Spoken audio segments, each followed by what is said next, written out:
Puji nama Tuhan, Bapak Ibu Saudara sekalian, berjumpa kembali dengan saya, Immanuel Ginting. Dalam kesempatan hari ini, kita akan kembali bersama merenungkan firman Tuhan. Namun sebelumnya, mari kita bersatu di dalam doa. Kita berdoa. Kami bersyukur kepada Tuhan yang memberikan kami kesempatan demi kesempatan. Dalam anugerah-Mu dan kesabaran-Mu, Engkau selalu memberikan kami kesempatan untuk belajar kebenaran firman Tuhan. Kali ini kami mau tenangkan hati kami, teduhkan jiwa kami. Kami mau belajar firman Tuhan, kami mau merenungkan sabda-Mu. Tolong kami Tuhan, agar kami bisa memahami kehendak Tuhan dan kami melakukannya. Hamba-Mu yang menyampaikan, Tuhan berkati, Tuhan pakai, Tuhan urapi dengan hikmat-Mu. Demi Kristus Yesus Tuhan kami berdoa dan kami mengucap syukur. Haleluya, haleluya. Amin. Amin. Saudaraku, Bapak Ibu sekalian yang kekasih dalam Tuhan, hari ini kita akan merenungkan firman Tuhan yang terambil dari kitab Kejadian pasal 3 ayat 1 sampai dengan 9. Saya akan bacakan bagi setiap kita. Manusia jatuh ke dalam dosa. Manusia jatuh ke dalam dosa. Adapun ular ialah yang paling cerdik dari segala binatang di darat yang dijadikan oleh Tuhan Allah.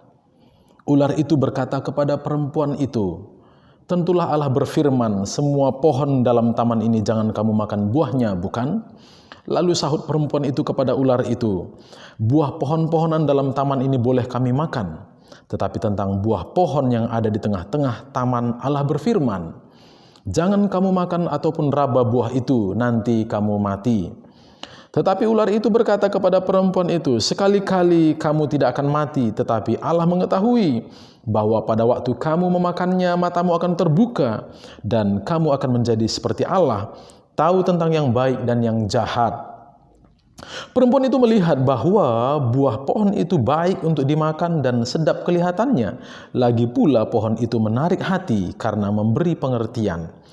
Lalu ia mengambil dari buahnya dan dimakannya dan diberikannya juga kepada suaminya yang bersama-sama dengan dia, dan suaminya pun memakannya. Maka terbukalah mata mereka berdua dan mereka tahu bahwa mereka telanjang. Lalu mereka menyemat daun pohon ara dan membuat cawat. Ayat 8, ketika mereka mendengar bunyi langkah Tuhan Allah yang berjalan-jalan dalam taman itu pada waktu hari sejuk, bersembunyilah manusia dan istrinya itu terhadap Tuhan Allah di antara pohon-pohonan dalam taman. Ayat 9, tetapi Tuhan Allah memanggil manusia itu dan berfirman kepadanya, di manakah engkau? Di manakah engkau? Bapak Ibu Saudara sekalian, kekasih-kasih Kristus, kekasih-kekasih Tuhan, di manakah engkau? Mungkin akan menjadi biasa bagi kita ketika pertanyaan itu terlontar dari seorang manusia yang memiliki keterbatasan. Tetapi tentu akan menggelitik dan menjadi tanda tanya besar dalam diri kita. Kenapa? Karena jika pertanyaan itu, di manakah engkau, terlontar dari Tuhan, keluar terucap dari mulut Tuhan sendiri, secara dia adalah Tuhan, yang semua orang percaya Tuhan itu maha tahu, maha kuasa, serba bisa dan tidak terbatas kemampuannya, sebab dia Tuhan, sebab dia Allah. Di manakah engkau menjadi pertanyaan yang perlu untuk kita renungkan hari ini, saat ini, saudaraku, Bapak Ibu, teman-teman sekalian, saudara sekalian. Di manakah engkau? Pertanyaan Tuhan kepada Adam dan Hawa ketika Adam dan Hawa saat itu telah melanggar titah Tuhan, melanggar perintah Tuhan untuk tidak memakan buah dari pohon pengetahuan yang baik dan yang jahat yang dilarang Tuhan sebelumnya. Apakah Tuhan tidak tahu di mana Adam dan Hawa waktu itu? Tentu ia tahu, dan seharusnya dan memang dia tahu sebab dia Tuhan. Dengan jelas Amsal pasal 15 ayat 3 berkata, mata Tuhan ada di segala tempat, mengawasi orang jahat dan orang baik. Itu artinya apa, saudara? Artinya Tuhan adalah pribadi yang maha tahu dan semestinya tidak ada perkataan atau pertanyaan, di manakah engkau, yang terlontar dari mulut Tuhan kepada Adam dan Hawa saat itu. Namun pada kenyataannya kita membaca hari ini dan kita telah tahu bahwa itu keluar dari mulut Tuhan. Ada pertanyaan itu yang terlontar dari mulut Tuhan sendiri. Dikatakan, di manakah engkau, kepada Adam dan Hawa. Apa maksud, apa makna, apa arti pertanyaan itu, saudaraku? Sejatinya pastilah Tuhan tahu di mana Adam dan Hawa saat itu. Tentunya, pastinya Tuhan Allah tahu bagaimana keadaan, kondisi yang dialami Adam dan Hawa saat itu. Tentu Tuhan tahu, sebab Dia adalah Tuhan, sebab Dia adalah Allah yang Maha Tahu. Dia sempurna, tidak ada kekurangan, tidak ada kelemahan sedikit pun di dalam dirinya. Tidak mungkin juga Tuhan bercanda dengan Adam dan Hawa ketika Tuhan berkata, di manakah engkau, kepada Adam dan Hawa. 1 Samuel pasal 16 ayat 7 berkata, tetapi berfirmanlah Tuhan kepada Samuel, janganlah pandang parasnya atau perawakan yang tinggi, sebab aku telah menolaknya. Bukan yang dilihat manusia yang dilihat Allah. Manusia melihat apa yang di depan mata, tetapi Tuhan melihat hati. Lihat saudara, bahkan sampai kedalaman hati kita, yang kita tidak ucapkan, yang kita tidak ceritakan kepada orang lain, bahkan kepada Tuhan. Bahkan perasaan kita, pikiran kita yang tidak pernah terucap dalam kata-kata pun Tuhan tahu. Demikianlah maha taunya Tuhan. Bahkan hal-hal yang belum terjadi dalam hidup kita, Tuhan tahu. Apa yang akan terjadi di depan, sehari, semenit, sejam, 2 jam, setahun, 2 tahun, 1000 tahun. Dan seberapa lama pun itu di depan, Tuhan tahu apa yang akan terjadi. Setelah Adam dan Hawa melanggar perintah Tuhan, yakni memakan buah pohon yang Tuhan larang, itu pohon pengetahuan yang baik dan yang jahat. Sejak itu pula manusia berdosa. Sejak itu pula manusia jatuh dalam dosa. Sejak itu pula manusia meleset. Sudah tidak bisa lagi melakukan kehendak Allah secara tepat. Mereka berdosa, manusia, dan kita berdosa. Dosa memisahkan manusia dari Allah. Dosa membuat kita terpisah dari Allah. Dosa menjauhkan manusia dari Allah. Dan dosa membuat manusia tidak mampu untuk mencapai standar kesucian Allah dalam hidup manusia. Tentu Tuhan memiliki standar yang harus dicapai oleh manusia. Standar kesucian, standar hidup dalam kebenaran. Oleh karena dosa, maka manusia tidak mampu mencapai standar itu. Di manakah engkau menjadi pertanda bahwa Adam dan Hawa, perhatikan Bapak Ibu. Pertanyaan di manakah engkau itu menjadi pertanda bahwa Adam dan Hawa telah berada di posisi atau keadaan di mana mereka seharusnya tidak ada di posisi atau di keadaan itu. Di manakah engkau mengindikasikan kepada kita bahwa manusia telah berada di luar kehendak Tuhan? Di manakah engkau? Sesungguhnya pertanyaan, semacam pertanyaan retorika yang tidak untuk dijawab, namun untuk kita renungkan dan membuat kita sadar keberadaan kita. Di Manado ada semacam panggilan bagi orang tua. Kalau di Jakarta ya, di Indonesia pada umumnya, Jakarta khususnya ya, dan mungkin di beberapa tempat yang lain juga, memanggil papa itu bokap, memanggil ayah itu bokap. Kalau memanggil ibu atau mama itu nyokap. Kalau memanggil ayah dan ibu bonyok gitu ya. Bokap, nyokap. Ya, itu istilah yang digunakan untuk menyebut atau memanggil orang tua, ayah ataupun ibu. Bokap dan nyokap, itu istilah yang dipakai di beberapa tempat di Indonesia, di Jakarta, dan di beberapa tempat yang lain untuk memanggil ayah dan ibu, bokap dan nyokap. Keduanya menjadi bonyok. Bokap, nyokap, bonyok.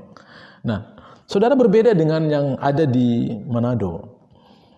Ada pemanggilan khusus lagi yang digunakan untuk memanggil ayah atau papa dan kepada ibu atau mama. CB. CB digunakan untuk memanggil ayah atau papa. Dan ajus digunakan untuk memanggil ibu atau mama. Apa CB? Setelah saya coba cari, konon ada yang menulis bahwa CB dan ajus itu adalah kata serapan, kata yang diadopsi dari bahasa di luar Indonesia, dan akhirnya digunakan di Indonesia sebagai kata serapan. CB itu artinya pria tua, bisa kakek, pria tua. Kemudian kalau ajus itu wanita tua atau nenek, seperti itu ya. Wanita yang sudah berusia tua lah, seperti itu. Namun dalam penggunaannya ada mengalami perubahan makna. Khususnya di Manado ini, CB bukan sekedar panggilan atau sebutan untuk pria yang tua. Ternyata CB ini singkatan dari setan besar, saudara. Setan besar, dan ajus itu singkatan dari ajudan setan. Lihat betapa miris dan menyedihkannya. Tampaknya memang CB dan ajus ini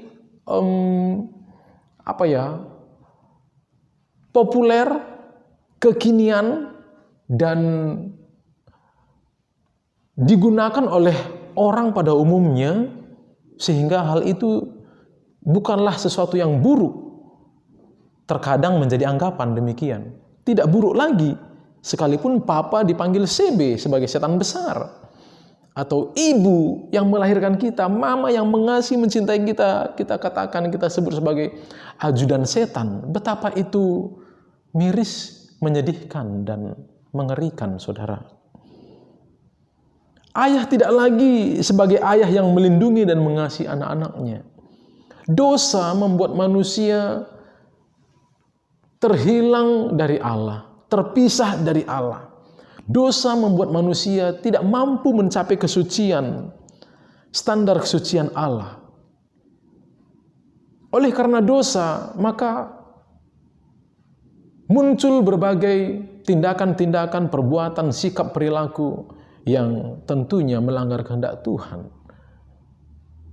Dosa yang dimulai dari Adam dan Hawa, dosa itu pula yang menjalar sampai kepada kita.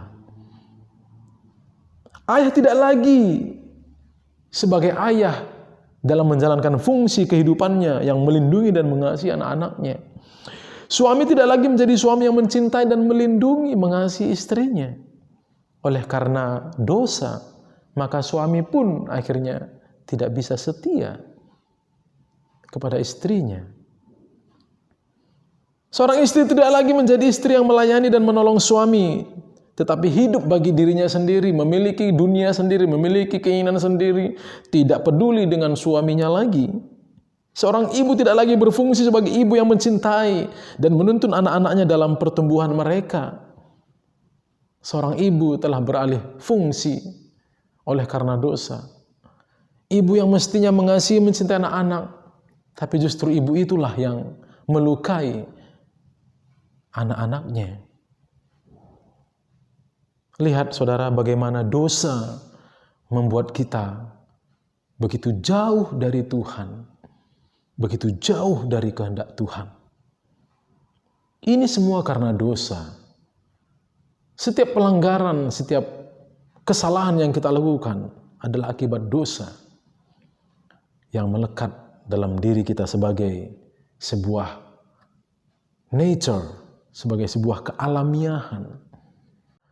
Namun puji Tuhan, Kristus telah mati di atas kayu salib untuk menebus dosa setiap kita, memberikan kita kesempatan untuk kembali menjadi manusia sebagaimana Allah merancangnya sejak semula. yaitu manusia yang hidup bagi Tuhan, hidup dalam kebenaran.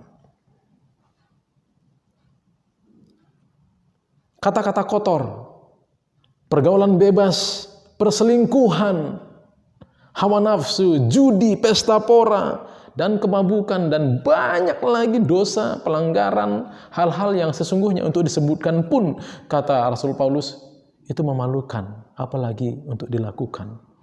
Saudaraku, di manakah engkau? Hendaknya menjadi pertanyaan yang dilontarkan juga kepada kita hari ini.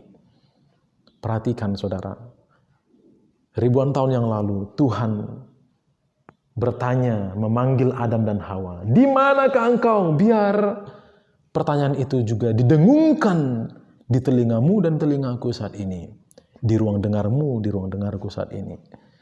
Biar di manakah engkau itu menjadi pertanyaan yang dilontarkan juga kepada kita untuk menyadarkan kita akan keadaan kita yang berdosa. Keadaan kita yang, kondisi kita yang sudah jauh dari kehendak Tuhan. Biar itu menyadarkan kita akan keberadaan kita dan menjadi panggilan yang kuat. Biar pertanyaan, di manakah engkau? Menjadi panggilan yang kuat bagi setiap kita untuk kembali kepada Tuhan. Kita tidak merasa bahwa kita benar. Kita adalah orang berdosa yang membutuhkan kebenaran, bukan membutuhkan pembenaran. Haleluya. Mari saudaraku, biar firman Tuhan hari ini menyadarkan kita bahwa kita adalah orang-orang yang berdosa dan kita butuh Tuhan dan tuntunannya. Mari kita kembali dan terus mendekatkan diri kepada Tuhan. Tuhan yang adalah pemilik hidup kita dan Tuhan yang terus memelihara hidup kita. Segala kemuliaan bagi Tuhan, segala hormat pujian bagi Tuhan. Kita berdoa. Terima kasih untuk firman Tuhan yang kami renungkan, kami dengarkan pada saat ini. Biar kami terus diingatkan oleh firman-Mu untuk kami bersandar kepada Tuhan, mencari Tuhan, dan melakukan kehendak Tuhan. Firman-Mu telah kami dengar, ajar kami untuk melakukannya. Ya Tuhan, segala pujian, kemuliaan, hormat bagi Tuhan saja. Demi Kristus Yesus Tuhan kami mengucap syukur dan kami berdoa. Haleluya. Amin. Demikian saudaraku, sampai bertemu kembali di perenungan firman Tuhan di kesempatan selanjutnya. Tuhan berkati. Shalom.